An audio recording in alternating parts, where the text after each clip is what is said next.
Chapter 14. That night all the people of the community raised their voices and wept aloud. All the Israelites grumbled against Moses and Aaron, and the whole assembly said to them, "If only we had died in Egypt or in this desert! Why is the Lord bringing us to this land only to let us fall by the sword? Our wives and children will be taken as plunder. Wouldn't it be better for us to go back to Egypt?" And they said to each other, "We should choose a leader and go back to Egypt." Then Moses and Aaron fell face down in front of the whole Israelite assembly gathered there. Joshua son of Nun and Caleb son of Jephunneh, who were among those who had explored the land, tore their clothes and said to the entire Israelite assembly, "The land we passed through and explored is exceedingly good. If the Lord is pleased with us, He will lead us into that land, a land flowing with milk and honey, and will give it to us. Only do not rebel against the Lord, and do not be afraid of the people of the land, because we will swallow them up. Their protection is gone, but the Lord is with us. Do not be afraid of them." But the whole assembly talked about stoning them. Then the glory of the Lord appeared at the tent of meeting to all the Israelites. The Lord said to Moses, "How long will these people treat me with contempt? How long will they refuse to believe in me, in spite of all the miraculous signs I have performed among them? I will strike them down with a plague and destroy them, but I will make you into a nation greater and stronger than they." Moses said to the Lord, "Then the Egyptians will hear about it. By your power you brought these people up from among them, and they will tell the inhabitants of this land about it. They have already heard that you, O Lord, are with these people, and that you, O Lord, have been seen face to face, that your cloud stays over them, and that you go before them in a pillar of cloud by day and a pillar of fire by night. If you put these people to death all at one time, the nations who have heard this report about you will say, 'The Lord was not able to bring these people into the land He promised them on oath, so He slaughtered them in the desert.' Now may the Lord's strength be displayed, just as you have declared. The Lord is slow to anger, abounding in love and forgiving sin and rebellion.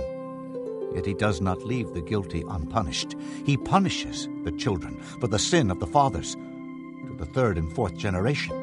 In accordance with your great love, forgive the sin of these people, just as you have pardoned them from the time they left Egypt until now." The Lord replied, "I have forgiven them as you asked. Nevertheless, as surely as I live, and as surely as the glory of the Lord fills the whole earth, not one of the men who saw my glory and the miraculous signs I performed in Egypt and in the desert, but who disobeyed me and tested me 10 times, not one of them will ever see the land I promised on oath to their forefathers. No one who has treated me with contempt will ever see it. But because my servant Caleb has a different spirit and follows me wholeheartedly, I will bring him into the land he went to, and his descendants will inherit it. Since the Amalekites and Canaanites are living in the valleys, turn back tomorrow and set out toward the desert along the route to the Red Sea." The Lord said to Moses and Aaron, "How long will this wicked community grumble against me? I have heard the complaints of these grumbling Israelites. So tell them, as surely as I live, declares the Lord, I will do to you the very things I heard you say. In this desert your bodies will fall, every one of you, 20 years old or more, who was counted in the census and who has grumbled against me. Not one of you will enter the land I swore with uplifted hand to make your home, except Caleb, son of Jephunneh, and Joshua, son of Nun. As for your children that you said would be taken as plunder, I will bring them in to enjoy the land you have rejected. But your bodies will fall in this desert.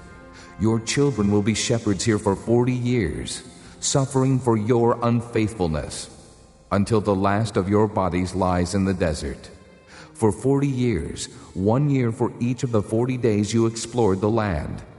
You will suffer for your sins and know what it is like to have me against you. I, the Lord, have spoken, and I will surely do these things to this whole wicked community, which has banded together against me. They will meet their end in this desert. Here they will die, So the men Moses had sent to explore the land, who returned and made the whole community grumble against him by spreading a bad report about it. These men, responsible for spreading the bad report about the land, were struck down and died of a plague before the Lord. Of the men who went to explore the land, only Joshua son of Nun and Caleb son of Jephunneh survived. When Moses reported this to all the Israelites, they mourned bitterly. Early the next morning they went up toward the high hill country. "We have sinned," they said. "We will go up to the place the Lord promised." But Moses said, "Why are you disobeying the Lord's command? This will not succeed. Do not go up, because the Lord is not with you. You will be defeated by your enemies, for the Amalekites and Canaanites will face you there. Because you have turned away from the Lord, He will not be with you, and you will fall by the sword." Nevertheless, in their presumption, they went up toward the high hill country, though neither Moses nor the ark of the Lord's covenant moved from the camp. Then the Amalekites and Canaanites who lived in that hill country came down and attacked them and beat them down all the way to Hormah. Psalm 50, a psalm of Asaph. The Mighty One, God the Lord, speaks and summons the earth from the rising of the sun to the place where it sets. From Zion, perfect in beauty, God shines forth. Our God comes and will not be silent. A fire devours before him, and around him a tempest rages. He summons the heavens above and the earth, that he may judge his people. Gather to me my consecrated ones, who made a covenant with me by sacrifice. And the heavens proclaim his righteousness, for God himself is judge. Selah. Hear, O my people, and I will speak, O Israel, and I will testify against you. I am God, your God. I do not rebuke you for your sacrifices or your burnt offerings, which are ever before me. I have no need of a bull from your stall, or of goats from your pens, for every animal of the forest is mine, and the cattle on 1,000 hills. I know every bird in the mountains, and the creatures of the field are mine. If I were hungry, I would not tell you, for the world is mine, and all that is in it. Do I eat the flesh of bulls, or drink the blood of goats? Sacrifice thank offerings to God. Fulfill your vows to the Most High, and call upon me in the day of trouble. I will deliver you, and you will honor me. But to the wicked, God says, what right have you to recite my laws, or take my covenant on your lips? You hate my instruction and cast my words behind you. When you see a thief, you join with him. You throw in your lot with adulterers. You use your mouth for evil and harness your tongue to deceit. You speak continually against your brother and slander your own mother's son. These things you have done, and I kept silent. You thought I was altogether like you. But I will rebuke you and accuse you to your face. Consider this, you who forget God, or I will tear you to pieces with none to rescue. He who sacrifices thank offerings honors me, and he prepares the way so that I may show him the salvation of God. Chapter 3. See now the Lord Almighty is about to take from Jerusalem and Judah both supply and support, all supplies of food and all supplies of water, the hero and warrior, the judge and prophet, the soothsayer and elder, the captain of 50 and man of rank, the counselor, skilled craftsman and clever enchanter. I will make boys their officials. Mere children will govern them. People will oppress each other, man against man, neighbor against neighbor. The young will rise up against the old, the base against the honorable. A man will seize one of his brothers at his father's home and say, "You have a cloak. You be our leader. Take charge of this heap of ruins." But in that day he will cry out, "I have no remedy. I have no food or clothing in my house. Do not make me the leader of the people." Jerusalem staggers. Judah is falling. Their words and deeds are against the Lord, defying his glorious presence. The look on their faces testifies against them. They parade their sin like Sodom. They do not hide it. Woe to them! They have brought disaster upon themselves. Tell the righteous it will be well with them, for they will enjoy the fruit of their deeds. Woe to the wicked! Disaster is upon them. They will be paid back for what their hands have done. Youths oppress my people. Women rule over them. O my people, your guides lead you astray. They turn you from the path. The Lord takes his place in court. He rises to judge the people. The Lord enters into judgment against the elders and leaders of his people. It is you who have ruined my vineyard. The plunder from the poor is in your houses. What do you mean by crushing my people and grinding the faces of the poor, declares the Lord Almighty. The Lord says, the women of Zion are haughty, walking along with outstretched necks, flirting with their eyes, tripping along with mincing steps, with ornaments jingling on their ankles. Therefore the Lord will bring sores on the heads of the women of Zion. The Lord will make their scalps bald. In that day the Lord will snatch away their finery, the bangles and headbands and crescent necklaces, the earrings and bracelets and veils, the headdresses and ankle chains and sashes, the perfume bottles and charms, the signet rings and nose rings, the fine robes and the capes and cloaks, the purses and mirrors, and the linen garments and tiaras and shawls. Instead of fragrance, there will be a stench. Instead of a sash, a rope. Instead of well-dressed hair, baldness. Instead of fine clothing, sackcloth. Instead of beauty, branding. Your men will fall by the sword, your warriors in battle. The gates of Zion will lament and mourn. Destitute she will sit on the ground. Chapter 4. In that day 7 women will take hold of one man and say, we will eat our own food and provide our own clothes. Only let us be called by your name. Take away our disgrace. In that day the branch of the Lord will be beautiful and glorious, and the fruit of the land will be the pride and glory of the survivors in Israel. Those who are left in Zion, who remain in Jerusalem, will be called holy, all who are recorded among the living in Jerusalem. The Lord will wash away the filth of the women of Zion. He will cleanse the bloodstains from Jerusalem by a spirit of judgment and a spirit of fire. Then the Lord will create over all of Mount Zion, and over those who assemble there, a cloud of smoke by day and a glow of flaming fire by night. Over all the glory will be a canopy. It will be a shelter and shade from the heat of the day, and a refuge and hiding place from the storm and rain. Chapter 11. Now faith is being sure of what we hope for, and certain of what we do not see. This is what the ancients were commended for. By faith we understand that the universe was formed at God's command, so that what is seen was not made out of what was visible. By faith Abel offered God a better sacrifice than Cain did. By faith he was commended as a righteous man, when God spoke well of his offerings, and by faith he still speaks, even though he is dead.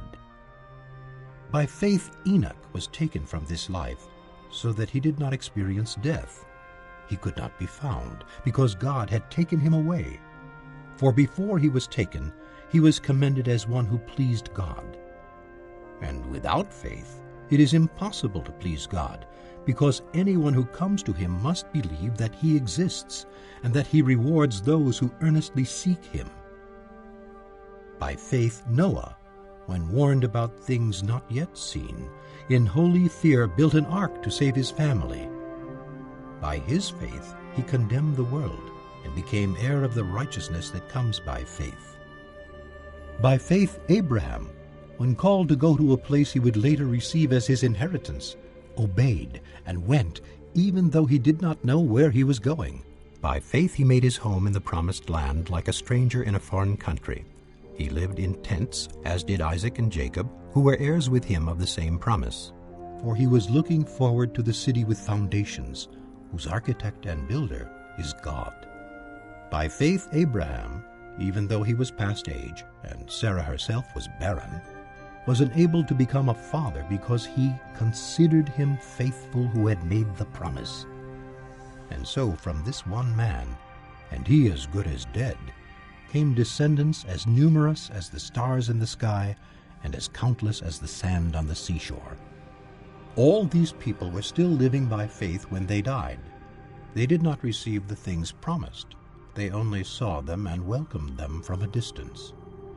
And they admitted that they were aliens and strangers on earth. People who say such things show that they are looking for a country of their own. If they had been thinking of the country they had left, they would have had opportunity to return. Instead, they were longing for a better country, a heavenly one. Therefore God is not ashamed to be called their God, for he has prepared a city for them. By faith Abraham, when God tested him, offered Isaac as a sacrifice. He who had received the promises was about to sacrifice his one and only son, even though God had said to him, "It is through Isaac that your offspring will be reckoned." Abraham reasoned that God could raise the dead, and figuratively speaking, he did receive Isaac back from death. By faith Isaac blessed Jacob and Esau in regard to their future. By faith Jacob, when he was dying, blessed each of Joseph's sons, and worshipped as he leaned on the top of his staff. By faith Joseph, when his end was near, spoke about the exodus of the Israelites from Egypt, and gave instructions about his bones. By faith Moses' parents hid him for 3 months after he was born, because they saw he was no ordinary child, and they were not afraid of the king's edict. By faith Moses, when he had grown up, refused to be known as the son of Pharaoh's daughter. He chose to be mistreated along with the people of God, rather than to enjoy the pleasures of sin for a short time. He regarded disgrace for the sake of Christ as of greater value than the treasures of Egypt, because he was looking ahead to his reward. By faith he left Egypt, not fearing the king's anger. He persevered because he saw him who is invisible. By faith he kept the Passover and the sprinkling of blood, so that the destroyer of the firstborn would not touch the firstborn of Israel. By faith the people passed through the Red Sea as on dry land, but when the Egyptians tried to do so, they were drowned. By faith the walls of Jericho fell, after the people had marched around them for 7 days. By faith the prostitute Rahab, because she welcomed the spies, was not killed with those who were disobedient. And what more shall I say? I do not have time to tell about Gideon, Barak, Samson, Jephthah, David, Samuel, and the prophets, who through faith conquered kingdoms, administered justice, and gained what was promised, who shut the mouths of lions, quenched the fury of the flames, and escaped the edge of the sword, whose weakness was turned to strength, and who became powerful in battle and routed foreign armies. Women received back their dead, raised to life again. Others were tortured and refused to be released, so that they might gain a better resurrection. Some faced jeers and flogging, while still others were chained and put in prison. They were stoned, they were sawed in two, they were put to death by the sword. They went about in sheepskins and goatskins, destitute, persecuted, and mistreated. The world was not worthy of them. They wandered in deserts and mountains, and in caves and holes in the ground. These were all commended for their faith, yet none of them received what had been promised.